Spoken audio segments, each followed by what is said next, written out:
I think that it's extremely challenging to be a teacher in America today. My greatest challenges is I think moving schools.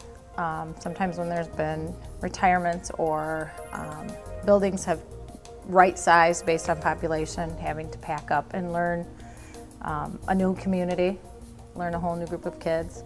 It's nice and a little easier to teach when the kids know, oh, I'm going to have Miss Walagorski for second grade, and they kind of already know who you are and the parents know what to expect.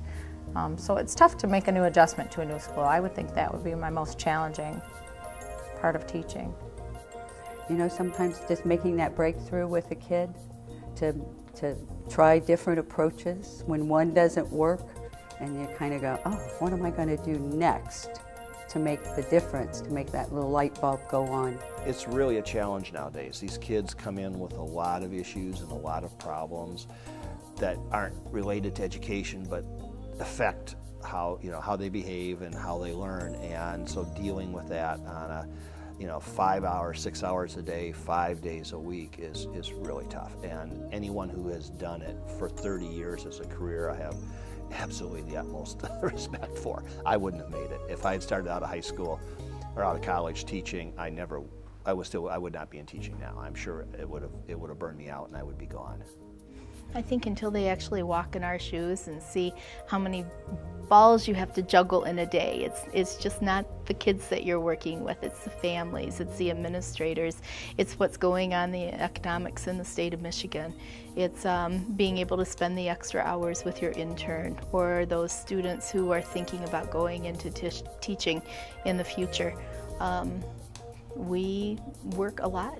My greatest challenge is sometimes different administration. Everybody has different ways of how they want things done. The other one would be, it's hard to connect with parents sometimes. Even though I have a great rapport with parents, it's hard at first because I think parents want you to go in and fix everything that's wrong. If their child doesn't know how to do something, they want you to go in and fix it. And they have to understand that we can't always fix everything, but we do the best we can. When you have a Wii, and if you're playing that Nintendo, and your PlayStation, it's really hard. There's so much, stuff coming at you. And when they come into the classroom and it's kind of sedate, and easygoing, that it's hard for the students to focus because their mind is still going, in blips and blurs. And now they have to do a constant focus, and that makes it a real challenge. We're seeing more and more asthma, more and more diabetes, more and more obesity, more and more children with seizures.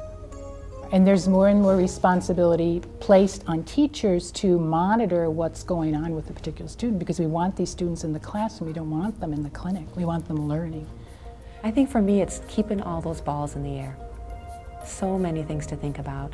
I want to make sure I'm meeting all my kids' needs. I want to make sure I'm welcoming and informative to parents. I want to make sure I'm up on the latest research. I want to make sure I'm getting around to the workshops and conferences that are available to me. I'm also a mom and a wife and a daughter.